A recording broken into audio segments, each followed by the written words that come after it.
Life and Teaching of the Masters of the Far East. Volume 2, Chapter 10. One morning, the party which relieved our chief's party reported that there were horsemen approaching our camp from the north. When we reached the surface, we found they were headed in our direction, and it looked as though they were another bandit band, since they were evidently following the trail we had made on our way there. As we stood looking, Jast came up and said, "They are a party of bandits who are determined to loot the camp, but I do not think we need fear." We waited for them to approach, and they came on to within 500 yards of our camp, then halted. After a short interval, two of the men rode up, and after exchanging greetings, asked what we were doing there. They were told we were attempting to find a ruined city. To this they replied, they did not believe a word of what we said. They suspected we were looking for gold, and they had come to take our equipment and supplies from us. We asked if they were government soldiers, to which they replied they did not recognize any government, as the strongest party was the one that won in that country. As they saw no evidence of firearms, I believe they came to the conclusion that there must be a larger force than was evidenced by what they could see. They returned to their band to talk over the situation. After a time, the two came back and told us that if we submitted peacefully, they would not harm any of us. But if we did not, they would advance and shoot everyone who showed resistance. We were given 10 minutes to decide, and after that time, they would advance without further preliminaries. To this, Yast replied that we would neither resist nor surrender. This seemed to anger them, and wheeling their horses, they started back toward the band, waving their arms. Then the whole band came toward us at full gallop. I confess that I was badly frightened, but almost instantly, we seemed to be surrounded by a number of shadowy forms on horseback, galloping around us. Then these forms became more lifelike and increased in numbers. Evidently our visitors had seen what we were witnessing, for their horses were either reined in quickly or stopped of their own accord as they began to rear and plunge and get beyond control of their riders.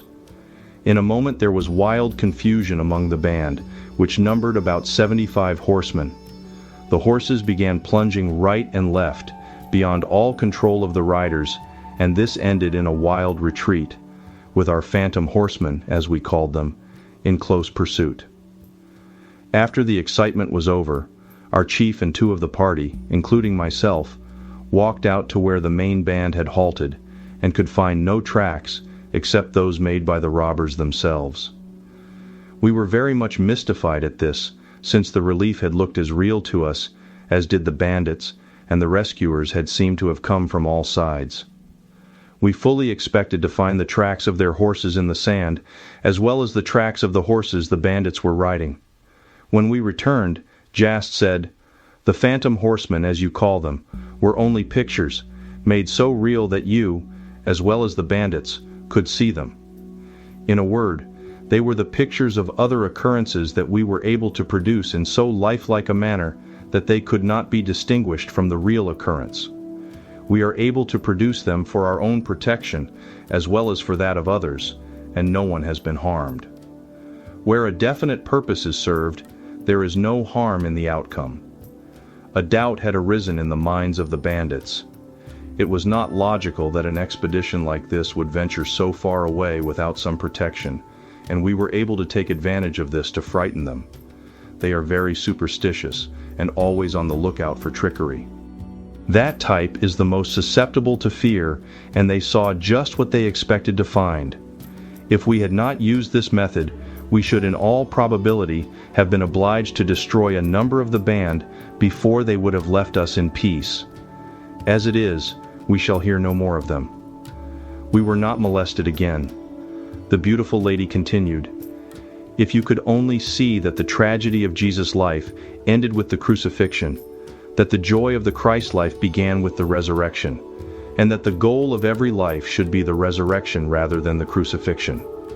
In this way all may follow him into the more abundant life of the Christ in them. Can you think of a more joyous and abundant life than to be one with this mighty power, this power of the Christ within?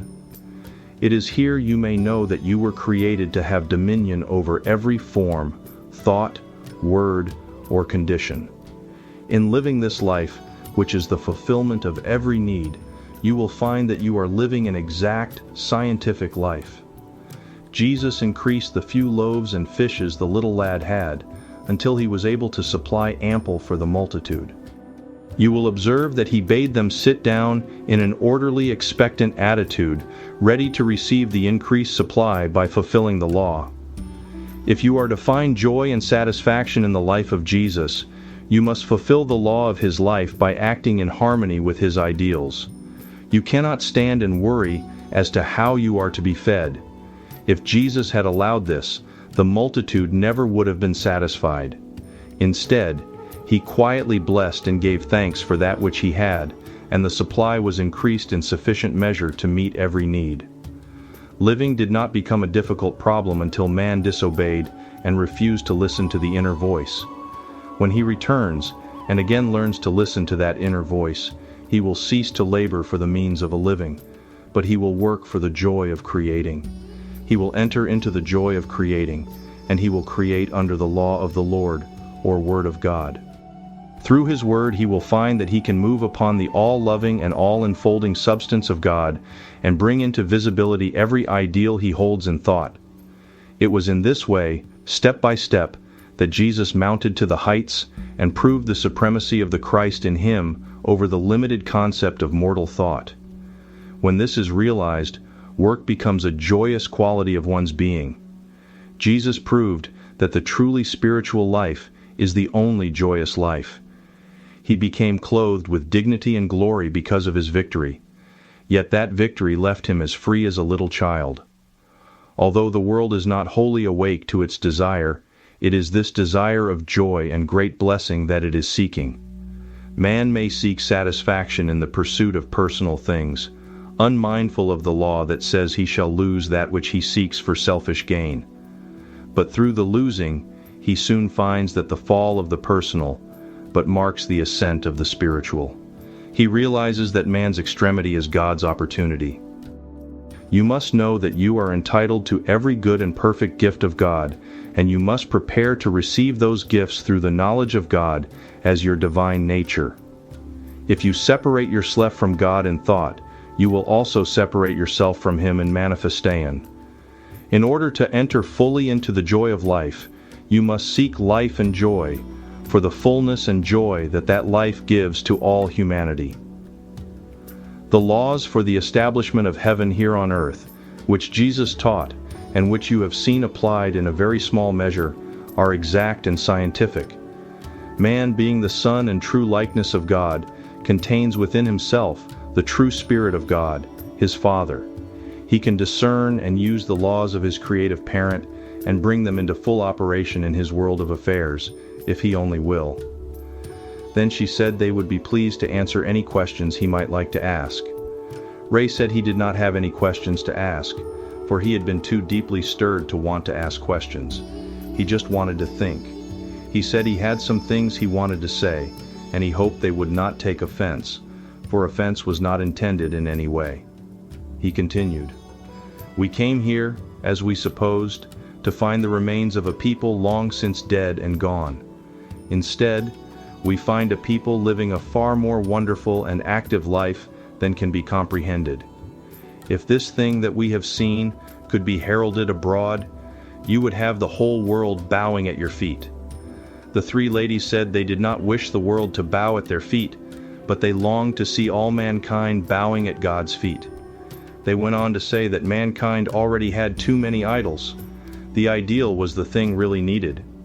Here the visitors, with the exception of the one who had called at the door of the tent, arose, saying they must be on their way.